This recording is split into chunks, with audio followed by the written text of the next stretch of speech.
What's up, Pyro crew? Mike here, and today I'm going to show you a tip. Basically, this tip is for anyone who has ever shot 2 or more comets in a fireworks show. He's talking about me. So, basically everybody. In order to articulate the problem, I'll show you an example of what that looks like. I'm going to grab the silver tiger tail from the raccoon catalog. And let's put one in every position here. And then let's just say we want to go 45 degrees. Let's see what that looks like. So you can see up at the top, they converge together. And this is actually pretty messy. Why are my drippings with goo? Now let's say we want to do like a crosshatch. So we would do like 45 degrees that way, 45 degrees the other way. And I see that a lot in fireworks shows. What I also see in fireworks shows is this mess at the top. And that can be fixed. So I'm going to show you a better way to do this. And it's very, very simple. I'm just going to go over here, paste those there. And all we're going to do is separate these by 5 degrees. That's it. So let's go as far down as we can. Let's say 55. We'll go 50, 45, 40, 35, 30, and 25. All right, let's take a look at that. So now what you're noticing is the trajectory stops and they don't have a chance to converge before they burn out and fall. And I did this in my last show and it worked flawlessly. So definitely take my word for it. This is the way to go. Versus that.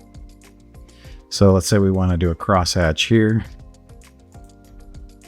Take this last one and we'll go down 40 or 55 to match the other side.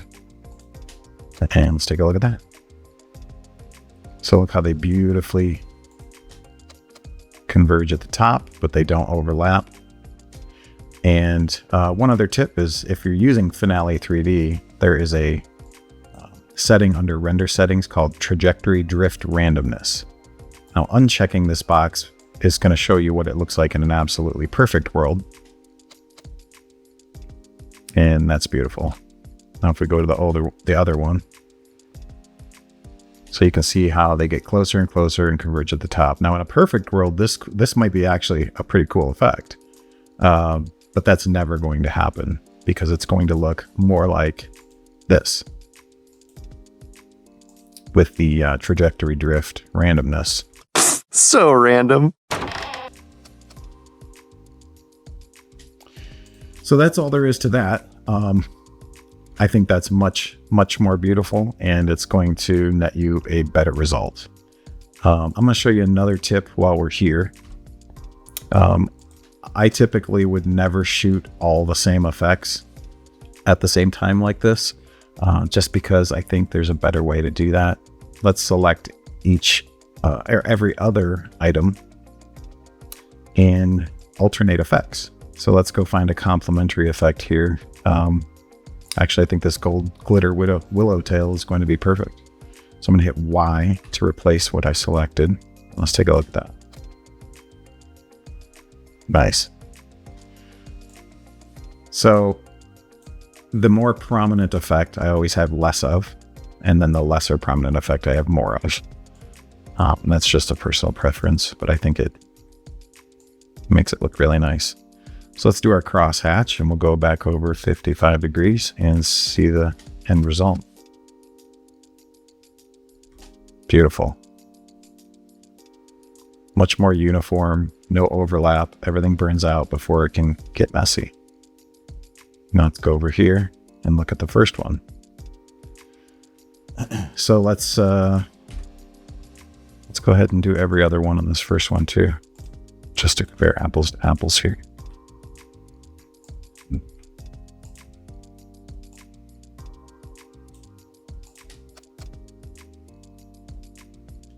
To see when you do that, the different effects are kind of overlapping and it's just really messy.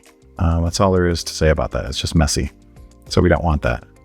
If we come over here, you can see no more mess. All right, guys, that is the tip for the day. Tell you what, if you like these tips, if you learned something, please smash that like button down there. That lets me know that you actually want to see these again. Hopefully you do, and I'll be back with more. I'll be back.